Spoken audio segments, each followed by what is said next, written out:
Everyone. आज हम पढ़ाने जा रहे हैं क्लास 4th की हिंदी नवीन पल्लव पाठ 6 सीखो। पाठ का क्या नाम है? सीखो। यह एक कविता है जिसको कविवर श्रीनाथ सिंह जी ने लिखा है। ठीक है, तो सीखो नाम से ही ये प्रतीत होता है कि इस कविता में सीखने से संबंधित बातें बताई गई हैं। और हम बता दें कि इसमें प्रकृति के द्वारा दी गई सीख को दर्शाया गया है। प्रकृति, हम सभी जानते हैं कि हमारे आसपास क्या है? प्रकृति की रची हुई रचना है ना। चारों तरफ क्या है? हमारे आसपास चारों तरफ प्रकृति की बनाई गई सुंदर सुंदर चीज़ें हैं जिसको हम देखते हैं, जिसका हम उपभोग करते हैं। ठीक है, तो हमारी प्रकृति में बहुत सी ऐसी चीज़ें हैं जिससे हमें प्रेरणा लेनी चाहिए। किस प्रकार प्रेरणा लेनी चाहिए ये इस कविता में बताया गया है। ठीक है, तो आइए हम इस कविता को रीड करते हुए इसके भावार्थ को समझने का प्रयास करते हैं। और इस वीडियो को आप लोग शुरू से लेकर के अंत तक जब देखेंगे तभी इसके भावार्थ को आप अच्छे से समझ पाएंगे। तो इस कविता से मिली सीख को हमें अपने जीवन में भी उतारने का प्रयास करना है। बस इस कविता को रीड कर लेना है और इसके भावार्थ को सुन लेना है। बस यहीं तक इसको नहीं रहने देना है, बल्कि इसको अपने जीवन में भी उतारने का प्रयास करना है। ओके, तो चलिए इस कविता को हम रीड करते हैं। फूलों से नित हंसना सीखो, भौरों से नित गाना, तरुकी झुकी डालियों से नित सीखो शीस झुकाना। कवि इस पंक्ति में क्या कह रहे हैं कि फूलों से नित हंसना सीखो। जिस प्रकार फूल हमेशा हंसते रहते हैं, मुस्कुराते रहते हैं, खिलखिलाते रहते हैं, उनको देखो तुम और उनको देख करके तुम भी हंसना सीखो। मीन्स क्या? अपने गम को भुलाना सीखो और हमेशा हर परिस्थिति में, हर सिचुएशन में खुश रहा करो। भौरों से नित गाना। भौरे जो होते हैं, भौरे वो फूलों पे क्या अलग अलग फूलों, हर एक फूलों पे मंडराते रहते हैं सब और गुनगुनाते रहते हैं सब, अपना गान करते रहते हैं सब। तो जिस प्रकार भौरे गुनगुनाते रहते हैं, गाते रहते हैं मस्त हो करके, ठीक वैसे ही तुम भी खुश रहा करो और गाते रहो, गुनगुनाते रहो। कहने का तात्पर्य है कि चाहे जो भी परिस्थिति आए, ठीक है, तो तुम उन सारी परिस्थितियों में हंसते रहो, खुश रहो, हंसते हुए उस परिस्थिति का सामना करो, ना कि रोते हुए। तरुकी झुकी डालियों से नित सीखो शीश झुकाना। तरु मीन्स होता है पेड़। जो पेड़ों की डालियां होती हैं, झुकी हुई डालियां जो होती हैं, उनसे तुम क्या सीखो? शीश झुकाना सीखो। जो पेड़ होते हैं, जब उस पे फल लग जाते हैं तो पेड़ की डाली अपने आप नीचे की तरफ झुक जाती है। वो झुकने का कवि ने किस चीज़ से अर्थ लगाया है कि हमें हमेशा शीश झुका करके रहना चाहिए, यानी कि हमें अपने बड़ों का सम्मान करना चाहिए और अपने से बड़ों के आगे हमेशा शीश झुका करके रहना चाहिए। हमें उनके आगे झुकना सीखना चाहिए, ना कि अकड़ करके खड़े रहना चाहिए। हमेशा अपने से बड़ों के आगे झुक के खड़ा रहना चाहिए। ठीक है, जो व्यक्ति कभी झुकता नहीं है वो क्या होता है? एक न एक दिन वो टूट करके बिखर जाता है। जिस प्रकार जो पेड़ होते हैं, जो लंबे लंबे पेड़ होते हैं, जिनकी डालियां झुकी हुई नहीं रहती हैं, उनका क्या होता है? जब आंधी, खूब तेज से आंधी आती है, तूफान चलता है, तो क्या होता है? पेड़ टूट करके जमीन पे गिर जाते हैं। क्यों गिर जाते हैं? क्योंकि वो झुकना नहीं सीखे हैं, वो खड़े रहते हैं, इसलिए वो टूट करके गिर जाते हैं। लेकिन जो डालियां, जो पेड़ अपनी डालियों को झुका देता है, झुक के रहता है, वो पेड़ नहीं टूटता है। ठीक उसी प्रकार जो व्यक्ति अपने से बड़ों का सम्मान करेगा, जो व्यक्ति अपने से बड़ों के आगे हमेशा झुककर रहेगा, वो हमेशा अपने जीवन में सफल होगा। ओके, आगे की लाइनों में कभी क्या कह रहे हैं, सीख हवा के झोंकों से लो, हिलना जगत हिलाना। हवा के जो झोंके चलते हैं, खूब तेज से जो हवाएं चलती हैं, उनसे हमें क्या सीखने को कहा जा रहा है, हिलना और जगत को हिलाना। यानी कि हमें अपने कार्य के प्रति हमेशा एक्टिव रहें, कार्य को पूरा करने के लिए हमेशा अपने काम में तत्पर रहें, अपने लक्ष्य को पूरा करने के लिए हमेशा तैयार रहें, और दूसरों को भी ये प्रेरणा दें, सिखाएं कि तुम अपने लक्ष्य में आगे बढ़ो, लक्ष्य को पूरा करने के लिए आगे बढ़ो, ना कि आलसी बन करके बैठे रहो एक जगह। ठीक है, दूध और पानी से सीखो मिलना और मिलाना। आप देखते होंगे कि जब दूध और पानी को एक में मिला दिया जाता है तो हम उसमें अंतर नहीं कर पाते हैं कि कितना दूध है और कितना उसमें पानी है। दोनों का कलर एक जैसा हो जाता है अगर पानी को दूध में मिला दिया जाता है तो जिस प्रकार दूध और पानी को एक साथ मिला करके उसका अंतर नहीं जाना जा सकता है, ठीक उसी प्रकार हमें भी मिलजुल के रहना चाहिए। हमें हमेशा मिलजुल के रहना चाहिए और इस प्रकार एक दूसरे से मिल के रहना चाहिए कि सबको ये लगे कि हम अलग अलग नहीं बल्कि एक ही हैं। समझ में आ रहा है कि हमें इस प्रकार मिल कर के रहना चाहिए कि जो दूसरे लोग जब देखें तो कोई ये ना समझ पाए कि ये अलग अलग हैं, बल्कि सबको ये लगे कि एक ही है। जिस प्रकार दूध और पानी तो अलग अलग होता है, जब एक साथ मिल जाता है तो वो एक हो जाता है, एक रंग का हो जाता है। ठीक ऐसे ही हमें मिलनसार होना चाहिए, सबसे मिलजुल करके अच्छे व्यवहार से रहना चाहिए। सूरज के किरणों से सीखो जगना और जगाना, लता और पेड़ों से सीखो सबको गले लगाना। सूरज के किरणों से सीखो जगना और जगाना। सूरज, हम सभी जानते हैं कि जब सूर्य भगवान जी निकलते हैं तो कितना भी गहरी नींद में लोग सोए रहते हैं, जैसे ही सूर्य भगवान निकल जाते हैं तो सबकी आंखें खुल जाती हैं, अपने आप खुल जाती हैं। तो सूरज के किरणों का क्या काम होता है कि सोए हुए व्यक्ति को जगाने का काम करता है। जो व्यक्ति सो रहा है, नींद में है, उसको वो जगाने का काम करते हैं।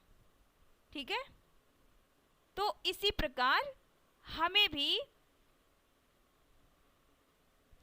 जिस प्रकार सूर्य अपने निश्चित समय पर आ जाते हैं, ठीक है, ठीक उसी प्रकार हमें भी निश्चित समय पर जग जाना चाहिए और दूसरों को भी जगाना चाहिए। ठीक है, लता और पेड़ों से सीखो सबको गले लगाना। लता और पेड़, जो पेड़ होता है उनकी जो लताएं होती हैं जिनको बेल कहा जाता है, जिस तरह लौकी का हुआ या फिर कद्दू का हुआ या फिर जो अलग अलग पौधे होते हैं, ठीक है, उनकी जो लताएं निकली होती है, आप देखते होंगे कि पेड़ों पे जो लताएं रहती हैं वो पेड़ों को घेरते हुए, ठीक है, लपेटते हुए वो पेड़ के ऊपर डालियों तक चली जाती हैं। तो उनसे हमें क्या सीखना है, सबको गले लगाना है। देखने में ऐसे लगता है कि पेड़ों से वो गले लग रही है, गले मिल रही है, गले लगते हुए वो ऊपर चली जाती है। ठीक वैसे ही हमें भी एक दूसरे से प्रेम करना चाहिए, प्रेम की भावना रखना चाहिए, किसी को भी ऊंचा नीचा नहीं समझना चाहिए, किसी से भी बुरा बर्ताव नहीं करना चाहिए, बुरा व्यवहार नहीं करना चाहिए, चाहे वो गरीब हो चाहे वो छोटा हो, उससे समान भाव रखना चाहिए, उससे मिल के रहना चाहिए, उसके प्रति प्रेम भाव रखना चाहिए। ठीक है, तो लता और पेड़ों से हमें यही सीख मिलती है कि हम एक दूसरे से गले मिल के रहें, यानी कि एक दूसरे से अच्छा व्यवहार करें, प्रेम पूर्वक रहें। ठीक है, सबका आदर सत्कार करें। इन लाइनों में यही सीख दी जा रही है। आगे की लाइनों में क्या कहा गया है? वर्षा की बूंदों से सीखो सबसे प्रेम बढ़ाना। जिस प्रकार वर्षा की बूंदें गिरती हैं तो सबके छत पे समान रूप से गिरती हैं, ऐसा तो नहीं है कि किसी के छत पे कम या किसी के छत पे ज़्यादा गिरती हैं। तो उन वर्षा की बूंदों से हमें क्या सीखना चाहिए? सबसे एक समान प्रेम व्यवहार करना चाहिए, सबके प्रति अपने मन में अच्छी भावना रखना चाहिए, यानी कि परस्पर प्रेम की भावना होनी चाहिए। मेहंदी से सीखो सभी पर अपना रंग चढ़ाना। जिस प्रकार मेहंदी होती है वो जिसके हाथ पे लग जाती है वो अपना रंग निखर जाता है, उसका रंग आ जाता है, कलर बदल जाता है ना, रंग चढ़ जाता है। तो हमें भी ऐसा बनना चाहिए कि हमारा जो स्वभाव है, हमारा जो व्यवहार है, ठीक है, वो दूसरों पे छाप छोड़ जाए, रंग आए। मतलब कि हमें अपने व्यवहार को इतना उत्तम बनाना चाहिए, इतना अच्छा बनाना चाहिए कि जब भी हम दूसरों के सामने जाएं या दूसरों से मिलें तो उन्हें हमारा व्यवहार, हमारा आचरण अच्छा लगे और वो भी हमारे आचरण से, हमारे व्यवहार से प्रसन्न हो और वो भी अपने जीवन में अच्छे आचरण को उतारें। ठीक है, अर्थात सबके साथ प्रेम पूर्वक व्यवहार करके सद्भावना के साथ रहें। मछली से सीखो स्वदेश के लिए तड़प कर मरना। पतझड़ के पेड़ों से सीखो दुख में धीरज धरना। मछली, आप सब लोग मछली को देखते हैं और ये भी पता है कि मछली कहाँ रहती है। मछली हमेशा पानी में ही रहती है। जब आप मछली को पानी से निकाल देते हैं तो वो क्या करती है? कितने घंटों तक, कितने मिनट तक वो जिंदा रहती है? जैसे ही पानी से बाहर आप निकालते हो तो वो तड़प तड़प के मर जाती है, जीवित नहीं रहती है। यानी कि पानी जो है उसका स्वदेश है, अपना देश है, अपना घर है, जिसको छोड़ करके वो बाहर नहीं रह सकती है। उसके अभाव में वो अपनी जान तक को भी दे देती है।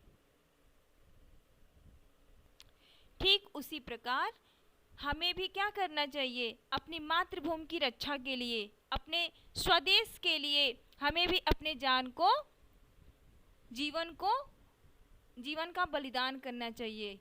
ठीक है, अपने देश के लिए, देश की रक्षा के लिए हमें अपने जीवन को लगाने में पीछे नहीं हटना चाहिए, क्योंकि सबसे बड़ी सेवा क्या है? देशभक्ति सेवा है ना। देश की रक्षा करना सबसे बड़ी सेवा है, मातृभूमि की रक्षा करना सबसे बड़ी सेवा है। तो हमें भी अपने स्वदेश की रक्षा के लिए, मातृभूमि की रक्षा के लिए अपने जान की कीमत नहीं लगानी चाहिए। अपने देश को बचाने के लिए, देश की सुरक्षा के लिए अगर हमारी जान भी जाती है तो हमें उसको हंसते हंसते उसका स्वीकार करना चाहिए, वीर गति को प्राप्त करना चाहिए। ठीक है, जिस प्रकार आज के समय में कितने हजारों वीर सैनिक शहीद हो रहे हैं, किसके लिए? अपने देश के लिए। तो जब भी इस तरह की बात आए, अपनी मातृभूमि पर कोई संकट आए, कोई मुसीबत आए, तो उस समय हमें अपने जीवन की परवाह ना करते हुए अपने मातृभूमि को बचाने के लिए, उसकी रक्षा करने के लिए हमेशा आगे बढ़ते रहना चाहिए। ओके, समझ में आ रहा है? चलिए, पतझड़ के पेड़ों से सीखो दुख में धीरज धरना। जो पतझड़ के पेड़ होते हैं, पतझड़ मीन्स क्या होता है? पत्तों का गिरना। आप देखते हैं कि पेड़ों पे हरे भरे पत्ते लगे रहते हैं ना, फल फूल लगे रहते हैं, हरी हरी पत्तियां लगी रहती हैं, रंग बिरंगे फूल सजे रहते हैं। लेकिन एक समय ऐसा आता है कि वो सारे जो पेड़ होते हैं अपने पत्तों को गिरा देते हैं, है ना। पत्ते जो होते हैं वो गिर जाते हैं। उस समय पेड़ बहुत ही दुखी रहता है, क्योंकि सारे पत्ते पेड़ को छोड़ करके चले जाते हैं, गिर जाते हैं नीचे। तो क्या कह रहा है कि पतझड़ के पेड़ों से सीखो दुख में धीरज धरना। वो दुखी तो होता है, रोता तो है, लेकिन अपना धैर्य को नहीं त्यागता है, अपना धीरज नहीं छोड़ता है, क्योंकि वो धैर्य रख करके उस समय का इंतजार करता है जब नए नए पत्ते उगेंगे, जब उसके पेड़ों पर नए नए पत्ते, हरे हरे पत्ते फिर से उगेंगे। उतने समय तक के लिए वो धीरज धरता है, उन दुख की घड़ियों में वो धैर्य बनाए रखता है। तो उन पतझड़ के पेड़ों से हमें क्या सीख दिया जा रहा है कि हमें भी दुख में धैर्य रखना चाहिए, दुख में हमें दुख का सामना करना चाहिए। कोई भी मुसीबत, कोई भी परेशानी आए तो हमें हिम्मत नहीं हारना चाहिए, हमें रोते हुए बैठ नहीं जाना चाहिए, बल्कि उसका सामना करना चाहिए। हमें ये सोचना चाहिए, हमें उपाय ढूंढना चाहिए कि कैसे हम इस मुसीबत से बाहर निकल सकते हैं। और अगर कोई भी रास्ता ना हो मुसीबत से बाहर निकलने का, तो सब कुछ ईश्वर पे छोड़ करके हमें धैर्य रखना चाहिए और अच्छे समय आने का इंतजार करना चाहिए। और जिस प्रकार हम सुख के समय में, सुख के दिनों में हम हंसते खिलखिलाते रहते थे, मुस्कुराते रहते थे, अच्छे से खाते थे, पीते थे, ठीक उसी प्रकार दुख के दिनों में भी हमें हंसते रहना चाहिए। अभी आप कहोगे कि दुख में कैसे हंस सकते हैं हम लोग, जब किसी के ऊपर कोई मुसीबत आए, कोई दुख आए, तो हम कैसे हंस सकते हैं, हमसे कैसे हंसा जाएगा। लेकिन आप बताइए, अगर आप उसमें खुश नहीं रहोगे, अपना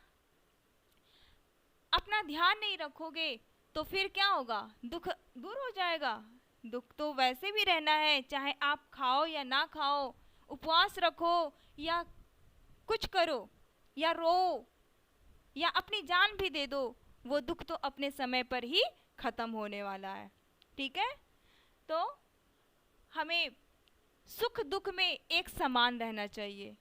सुख आए तो ईश्वर का शुक्रिया अदा करना चाहिए, और दुख आए तो हमें धीरज रखना चाहिए कि जैसे सुख चला गया वैसे दुख भी चला जाएगा।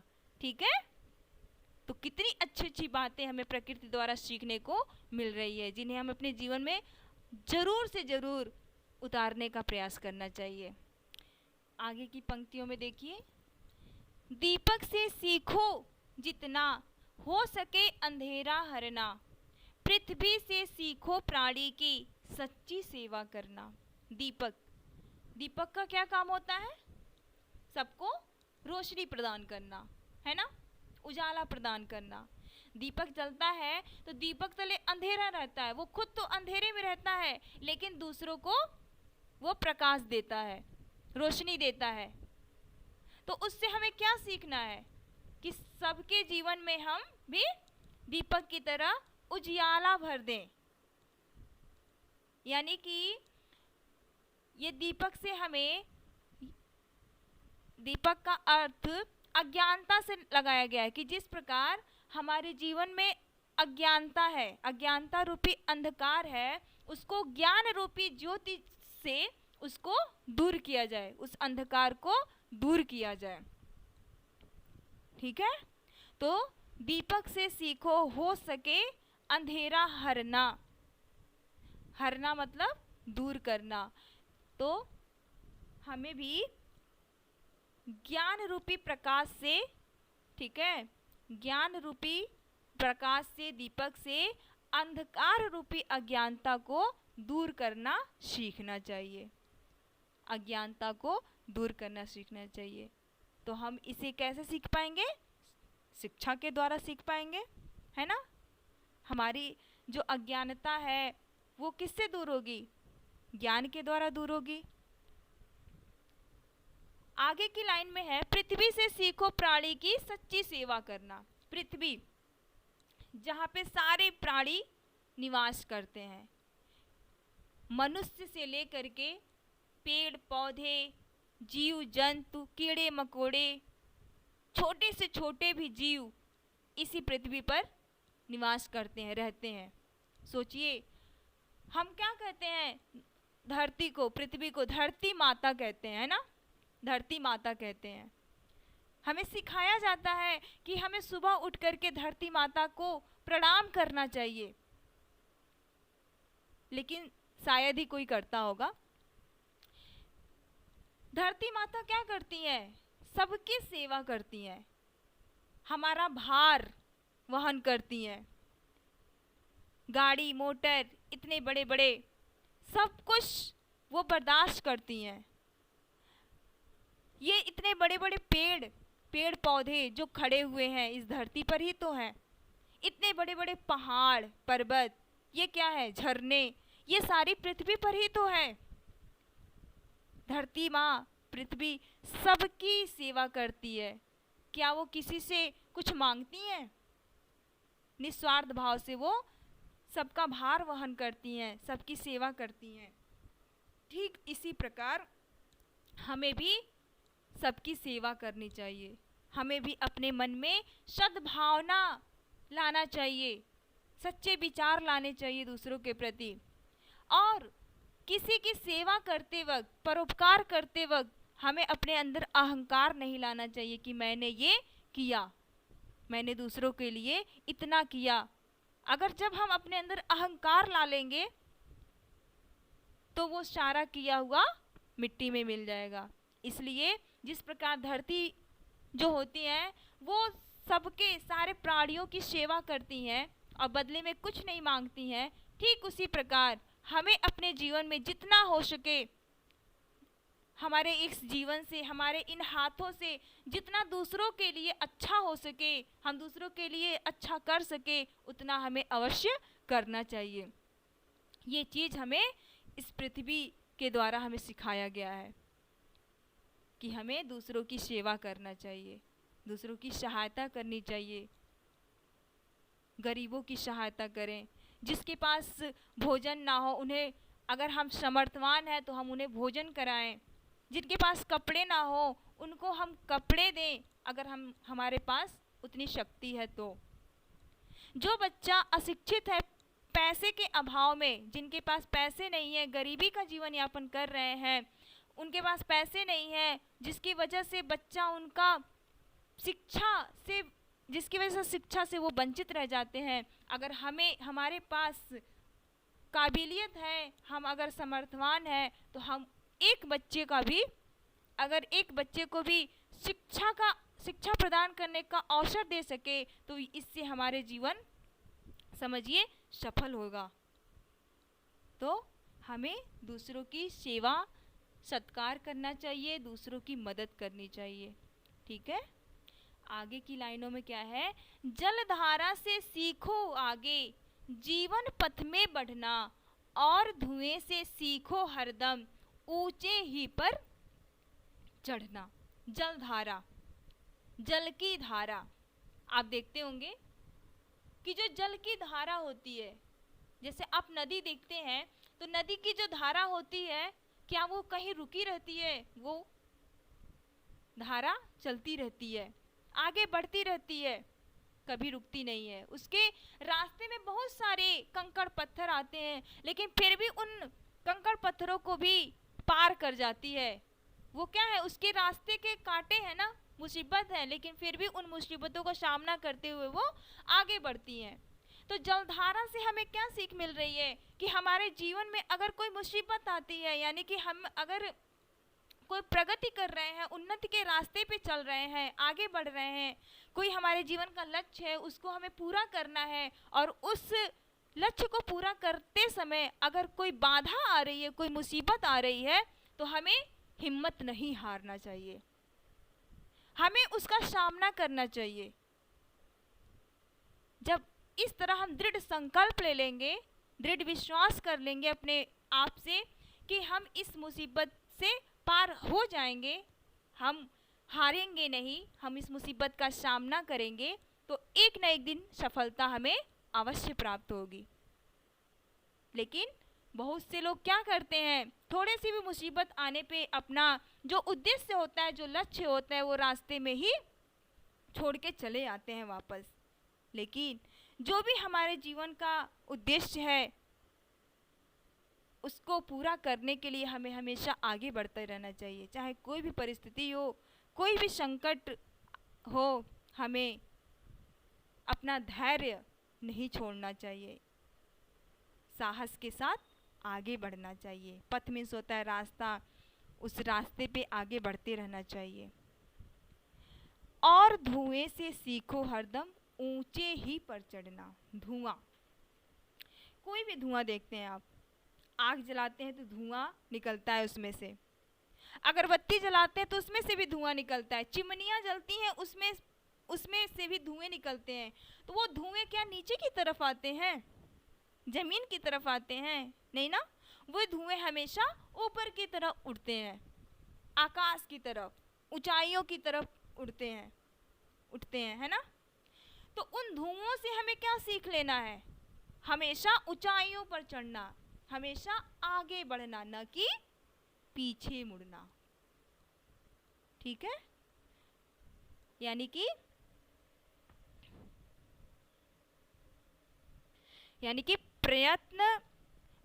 प्रगति व उन्नति के ऊंचाइयों पर चलना चाहिए। ठीक है, जैसे आप तो क्या है, आप विद्यार्थी है ना, तो विद्यार्थियों का क्या कर्तव्य है? कौन सी प्रगति करना है बताइए? हमें किस पे ध्यान देना है? पढ़ाई पर ध्यान देना है। जितना ही हम पढ़ाई पे ध्यान देंगे, जितना ही हम उस पे फोकस करेंगे, उतना ही हमारा उन्नति होगा, हम सफलता को प्राप्त करेंगे,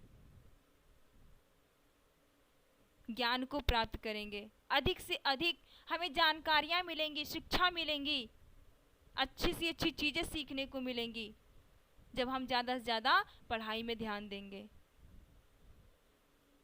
इसी शिक्षा के द्वारा, इसी शिक्षा को प्राप्त करने के बाद एक दिन क्या होगा, जब हम बड़े हो जाएंगे तो